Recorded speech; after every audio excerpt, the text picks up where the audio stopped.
Bismillah, alhamdulillah, wa salatu wa salam ala rasulillah wa ala alihi wa sahbihi wa man wala.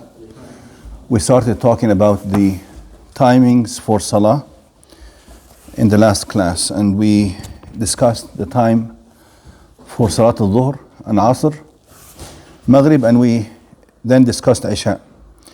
Before we go on, I will summarize real quick. Dhuhr time starts when the sun starts to move from the middle of the sky towards the west.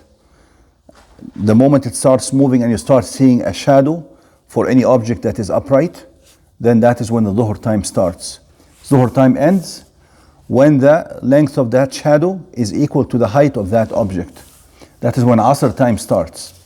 Then the asr time, preferably, and that's how we should always try to keep it, you should do it before the length of that shadow becomes double the height of that object. This is the regular time for asr. But then there's an extended time. If somebody is not able to do the asr in this proper time, it is still extended until maghrib. But this is not the preferred way to do it. This should only happen sporadically if somebody had extenuating circumstances. This is what they call بعد أن تصفر الشمس, after the sun has become yellowish or reddish. This is not the proper time to do the asr. Asr should be done before the shadow becomes double the length of the height, double the height of the object. And then maghrib time starts once the sun goes below the circle of the sun goes below the horizon. Ghurub, the sun sets. Even if it is still, if you look in the sky, it is still almost like daylight, looks like daylight, but you cannot see the sun. It doesn't matter how bright the sky is. You go by the sun itself. Once it sets, then the maghrib time has started. Maghrib time will go on as long as you can see this reddish coloration in the horizon. What's the name of this reddish coloration in the horizon? العربي أنا عايز بالإنجليزي. It has a name in English, guys. Huh? The people who were born in these countries, tell us something. It has a name. Try to find it for me. And then once that reddish color on the horizon disappears, that is when Isha time has started. And then Isha time is not until Fajr. Isha time ends by midnight. And this is basically where we stopped last time. Isha, before I go to Isha, Dhuhr time, or in general, it is preferable to do the Salah at the beginning of the time. But when it's really hot and people will be doing congregational Salah in the heat, then it is preferable to delay Dhuhr time till almost Asr time. Abridu bi salat al-dhuhr means wait until it cools off. Asr time, preferably you do it early. Maghrib time, you always try to do it early. And then Isha time, if you can delay it, if it's possible to delay it, that is if you're praying alone at home, or if the congregation agrees upon delaying it to until about 1/3 of the night has passed, or maximum till 1/2 of the night has passed, that is the best time for Isha. And we say the night, we're talking about calculating the hours from the time of Maghrib, not from the time of the Adhan al-Isha. The night in general starts from the time of sunset and it goes until the Fajr time. This is the night. You calculate if it's 10 hours from time of Maghrib till Fajr, then midnight will be, let's say Maghrib was at 6 and then Fajr was at 4. Then it's 10 hours between the two, correct? Then when would be midnight? When would be midnight? Around 11. Around 11. So you should not go beyond 11 in that case, okay? Midnight is not the exact midnight. Midnight goes by calculating from Maghrib till Fajr and split it in half. And this is the end of Isha time. Close to this end, between a third of the night and the half of the night, is the best time for Isha if people were able to wait that late. Twilight? Twilight, exactly. It's called twilight. This redness is called twilight. I knew there was a movie by that name, so and I was going to ask you, there's a movie by that name. Okay, we talk about Isha. Now, Fajr time, as you know, starts from the time you start seeing the whitish, it's also called twilight, the white coloration in the horizon. It has a different name. This brightness in the horizon that goes horizontally, this is Al-Fajr As-Sadiq, the true Fajr. The true, it's not sunrise, but it's Fajr time, the big dawn, the true dawn. And that is before sunrise, of course. If you wait until the sun starts rising and you can see the circle of the sun, then the Fajr time has passed already. The Fajr time has passed. The moment you see this whitish horizon, bright horizon, then the Fajr time has started. This is the Fajr Sadiq, the true dawn. Before that, maybe by half hour or so, there might be the false dawn, Al-Fajr Al-Kadhib, which is the light will not be horizontal in the horizon. It will be like, almost like triangular. You see it a little bit in the horizon, but then it tapers off like this because the sun is rising and you can see the light of the sun going like that. But when the sun approaches the horizon, then that's when you see that level of brightness horizontally. So that is also called twilight. So this is the morning twilight and the other one was the evening.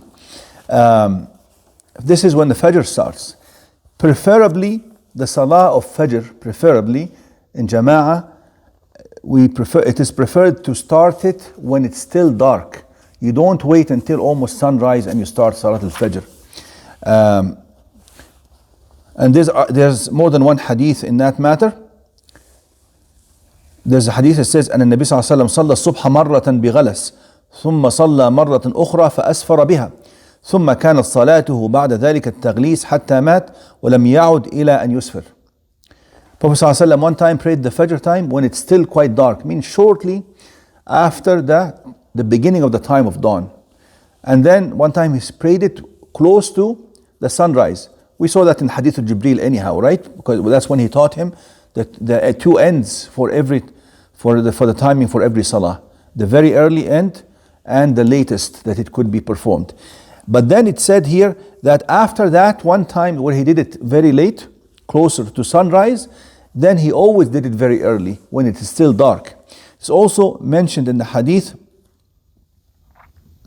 that the women who used to pray with the Prophet ﷺ, the Fajr, some women used to come. They used to finish the Salah and nobody would know, like, because it's still dark, they wouldn't see. It's not like us, they didn't have lamps in the streets and didn't have lights in the masjid, so they would come and pray and leave and you wouldn't even know who came and who left. Okay? There's another hadith that says, أسفروا بالفجر فإنه أعظم للأجر. أسفروا بالفجر فإنه أعظم للأجر. The meaning, some scholars understood this hadith to mean that you delay the Fajr until you see some almost daylight in the horizon. Of course, you don't see the sun yet. If you see the sun, Fajr time has passed. They say asfiru means to wait until it's a little bit bright. فإنه أعظم للأجر. It is more rewarding.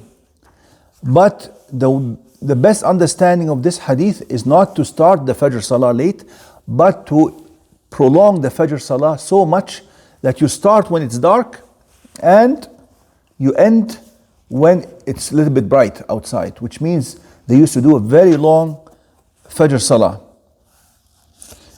One time Abu Bakr as-Siddiq prayed the Fajr Salah, he recited the whole Surah Al-Baqarah. That is very long. That would take at least an hour. So basically he prayed until sunrise basically. Also there's a hadith, كان رسول الله صلى الله عليه وسلم يصلي الصبح إذا طلع الفجر إلى أن ينفسح البصر. This is his habit. He used to pray the Fajr at the very beginning, after you do the Sunnah of course, or Tahiyat al-Masjid and Sunnah, and then he used to extend the Salah until it becomes almost bright outside. Okay?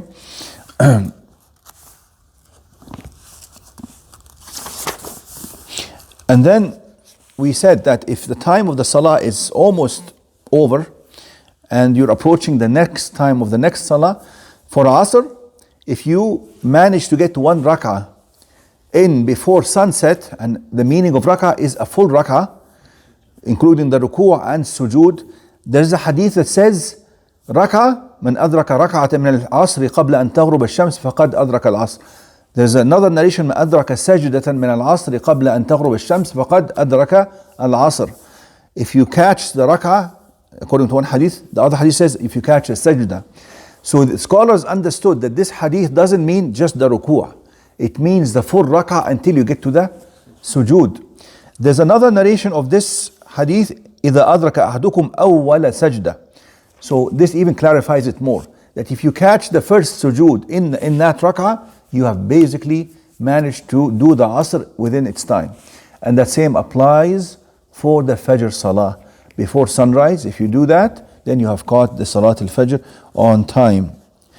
We can see here that the Salah times are not always connected with each other. The Dhuhr time is connected with the Asr time.